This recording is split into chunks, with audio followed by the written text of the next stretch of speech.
worldwide.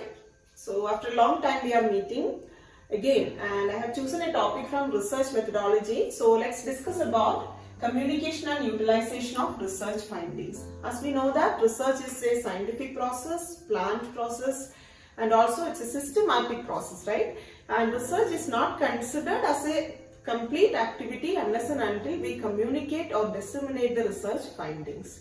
So let me discuss about what are the different principles of communicating research work.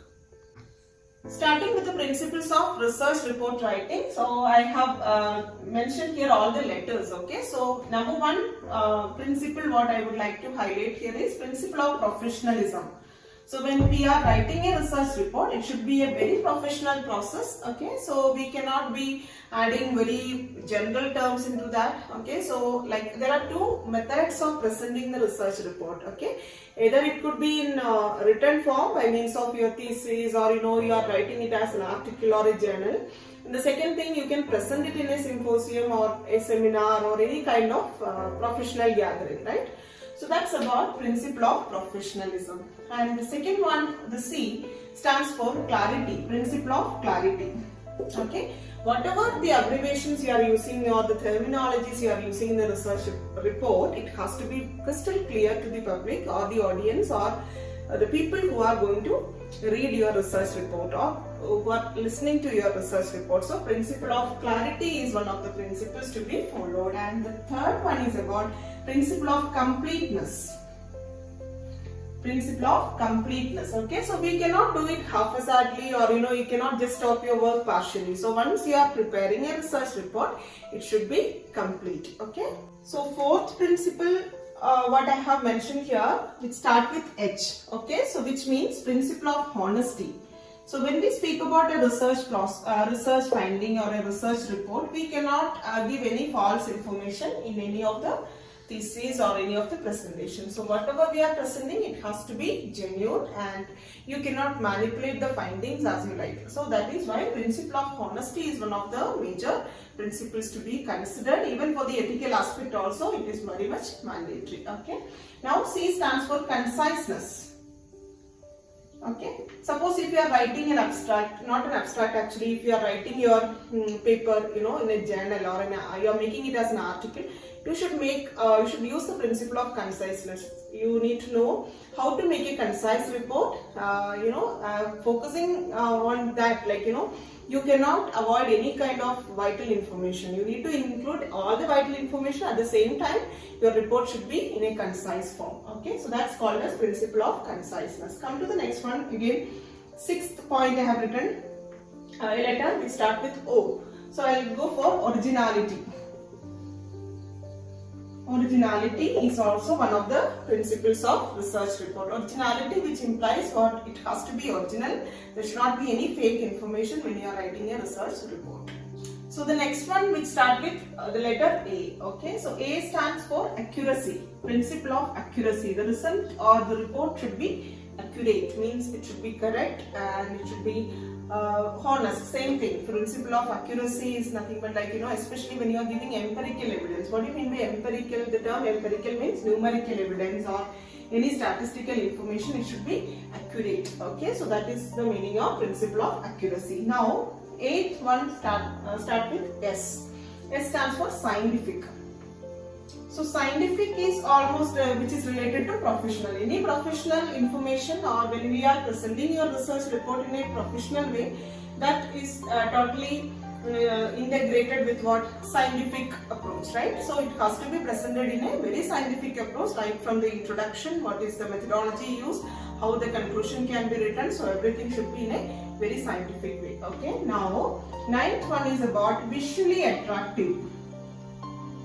So visually attractive doesn't mean that you will have to make a lot of designs or something like that. Visually attractive in the sense the content, how you are organizing by means of putting in the table or the diagrams or whatever methods you are using or whatever techniques you are implicating in your research report. It should be visually attractive. At the same time, it should be easily understandable for the people who are reading your research report, okay.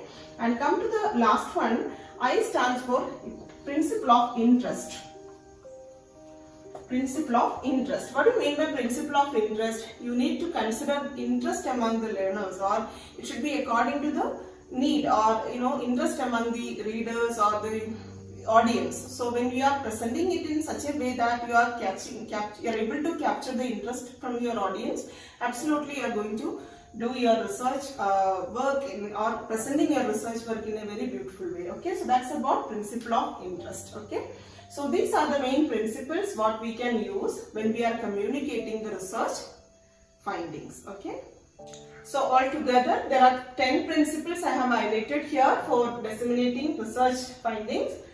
Number 1, principle of professionalism. Second one, principle of clarity. Third one, principle of completeness. Fourth one, principle of honesty. Fifth one, principle of conciseness.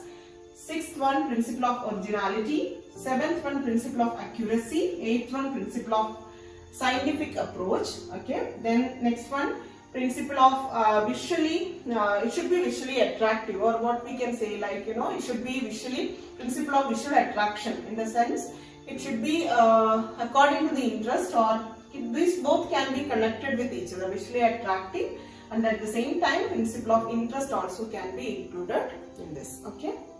Okay, now we are with the steps. What are the different steps to be included when we are writing a research report, or how to prepare for writing a research report? Number 1, we need to do logical analysis of subject matter. Okay, step 1 is about logical analysis of subject matter. Means we need to go through the entire research study what we have done and how to plan it in a proper way, how to make it systematic. So that's called as logical analysis. Okay. Now next is preparation of, step 2 is about preparation of a final rough draft. A preparation of a rough draft. Okay, so it's like trial and error. Like we'll be committing some mistakes, but no issues.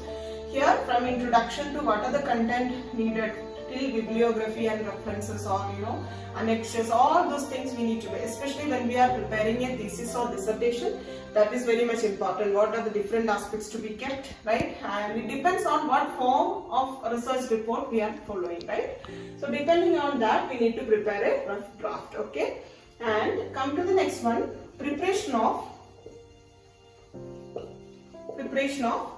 a final outline. Okay, final outline, again same thing, like from introduction to the conclusion, or annexures, or whatever, like references, bibliography, everything we need to prepare an outline, so that we'll be able to know which has to be avoided or which should be included, especially tables, diagrams. Okay, all those things we need to have a rough plan. Okay. Now again next step. So step 1, logical analysis. Step 2, preparation of rough draft. Third one, preparation of a final outline. Now fourth step is about review or remodification of final draft. If any correction is needed in the final outline, we need to make any kind of revision, or you can revise it, or you can bring any kind of modification. Okay. In this, you can even take help from your peer researchers, or your peer groups, or your guide definitely will help you how to neatly modify your final outline. Okay. Come to the next one is about what? Writing bibliography. Okay. So that is your final step for writing your research report. Okay. So in bibliography, we need to follow one covert style, or whatever systematic or scientific approach what we are following in writing reference or bibliography, that has to be followed. Okay. So these are the different steps what we focus on writing a research report. Step 1, emphasize on logical analysis of subject matter. Step 2, preparation of a rough draft. Step 3, preparation of a final outline. Step 4, review or remodification of final outline. And the last one is what? Writing bibliography. Okay. Come to the next part is about the format of writing a research report. Okay. So the format is a conventional format what we are following, which is called as IMRD. Okay. IMRD. So don't forget it. This is very important. So this is the format what we follow when we are communicating or writing a research report. Okay. So I stands for introduction. Introduction. M stands for, that is the second part. This is called methodology or methods. Research methodology we write. Now R stands for results. That means the major findings of the study will be discussed here, and D stands for discussion.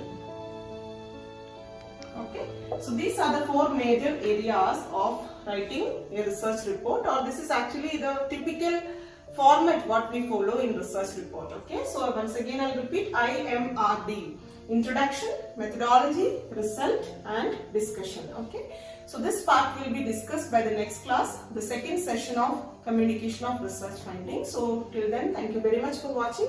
Bye bye.